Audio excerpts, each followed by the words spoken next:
Salut à tous, non, je quitte pas Sorare, jamais de la vie, je quitte Sorare. Je bascule en SR. Oui, j'ai reçu quelques messages hier et ce matin de personnes qui me demandaient pourquoi je vendais toutes mes cartes. Et bien simplement parce que je fais le move pour aller en super rare.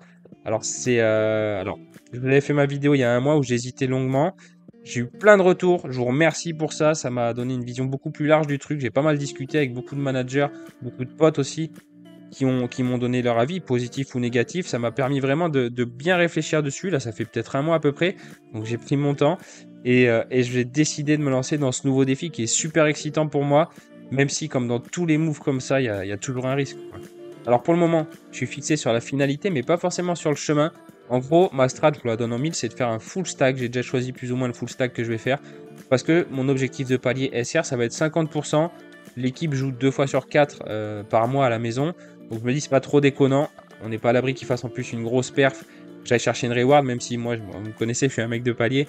Mon objectif, ça sera les paliers SR. Je serais déjà super content de choper un palier SR. Et du coup, soit, alors le chemin, il y en a 3 différents. Il y en aura peut-être d'autres, hein, mais ceux que j'ai définis, soit je vends rapidement mes rares et je bascule sur mon full stack SR.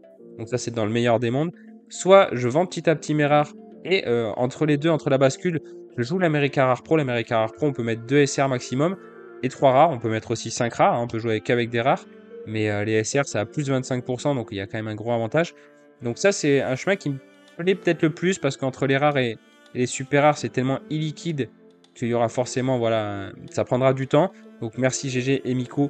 Les gars, je vous mets leurs deux Twitter dans le coin. GG fait des super tableaux d'ailleurs. Et Miku a vraiment des visions vraiment très, très justes sur le marché. Je suis pas du tout un professionnel, moi, niveau économie, marché et tout. Miku Lé, c'est pour moi un des meilleurs ici sur Sora par rapport à ça. Et le dernier, c'est de faire une cap 220. Une cap 220 avec le gardien que je voudrais choper en SR, je le chope en rare d'abord. Et les 4 autres SR, donc de mon full stack, eh bien je les fous. Et on a calculé, ça rentre un petit peu. Après, je ne prendrai pas juste un 5 de mon full stack. Je prendrai 7-8 joueurs, voilà, pour que s'il y a des rotations, je puisse anticiper. Donc voilà, tout ça, ça me botte bien. Après, voilà, avoir le chemin, ça va être suivant aussi les ventes que je vais faire.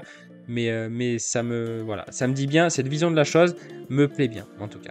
Donc le but, ça va être d'optimiser petit à petit mon roster pour aller chercher aussi des cartes SR Europe, plutôt des D2. C'est là où je pense où il y a les meilleurs coups en ce moment pour voilà, faire la bascule octobre-novembre et continuer à jouer la cap 240 SR et optimiser après de plus en plus. Je garde ma cap 240 rare aussi. C'est la seule équipe que je vais garder.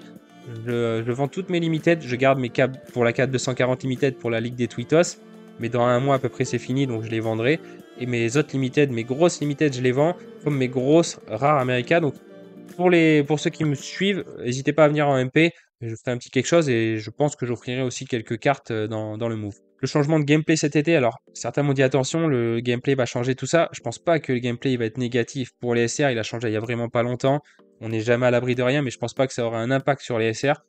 Quoi qu'il arrive, c'est jamais 100% safe des moves comme ça. Mais je pense que c'est un move qui est bien calculé. Donc après, voilà, à voir si la suite me dira si j'avais raison ou pas. Donc j'appuie bien sur le fait que ce résultat-là, c'est le fruit vraiment d'une grosse réflexion qui a duré un mois, où j'ai beaucoup discuté avec beaucoup de monde. C'est pas un move que je fais voilà, comme ça en un claquement de doigts. C'est vraiment voilà, une très grosse réflexion que j'ai eue et ce qui m'a permis d'arriver voilà, à ce point-là. Pour donner quelques points positifs, quelques points négatifs, le premier, c'est l'optimisation. C'est l'énorme point positif pour moi d'aller en SR. C'est l'optimisation et l'évolution de mon roster. Je l'avais déjà souligné dans ma première vidéo où j'en avais parlé. C'est vraiment avec un palier SR, on peut vraiment choper une autre SR, choper des grosses cartes rares juste avec un palier. Un exemple aujourd'hui, je chope un palier SR, je peux acheter un Lucho Acosta de Cincinnati en rare par exemple.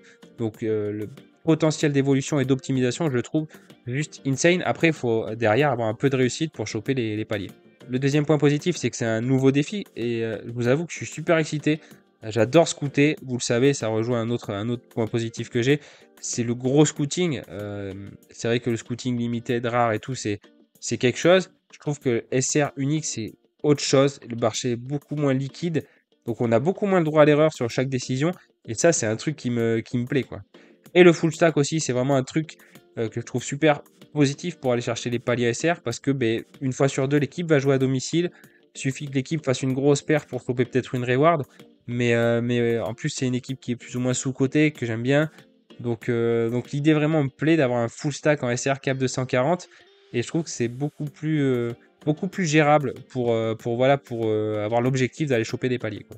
Et le point négatif, donc, les points négatifs, c'est ben, le fun, parce que j'aurais plus de grosses cartes énormes en America qui ont la possibilité d'aller chercher des grosses cartes. Donc voilà, après, moi, vous me connaissez, je suis un mec de palier. Ça me dérange pas d'aller. Un palier, pour moi, c'est un vrai kiff d'aller acheter aussi derrière et scouter un joueur que j'ai envie. C'est vraiment, voilà, avec le palier SR, on a la possibilité vraiment de choper des cibles qu'on a envie, des belles cibles en plus.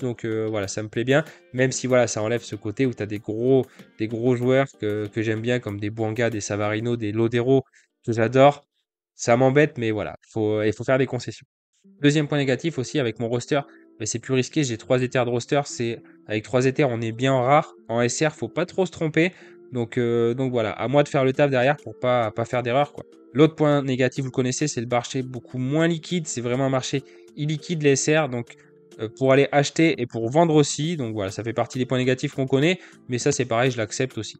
Donc voilà, je sais pas si le move, on peut jamais être sûr de ce qu'on fait comme move. En tout cas, voilà, il est bien réfléchi. Ça va pas se faire en 2 secondes. Je vous le conseille même que si vous passez de limited à rare, prenez le temps parce que déjà, dans un move comme ça, vous perdrez toujours un petit peu d'éther, que ce soit en trade ou en achetant, en vendant, etc. Vous perdrez un petit peu, quelques plumes au passage, quoi.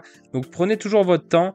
Donc là, je vais bien prendre mon temps. Je vais appliquer ce conseil-là du coup à moi-même. Je vais bien prendre mon temps voilà, chaque étape, je vous essaierai de vous faire des vidéos assez souvent, même sur Twitter, etc. Voilà, je vous tiendrai bien au courant. Et même sur Twitch, si vous n'avez pas mon Twitch, je vous le mets juste en commentaire, juste en dessous. Je vous remercie d'avoir regardé cette vidéo et je vous dis à très vite du coup pour de nouvelles aventures.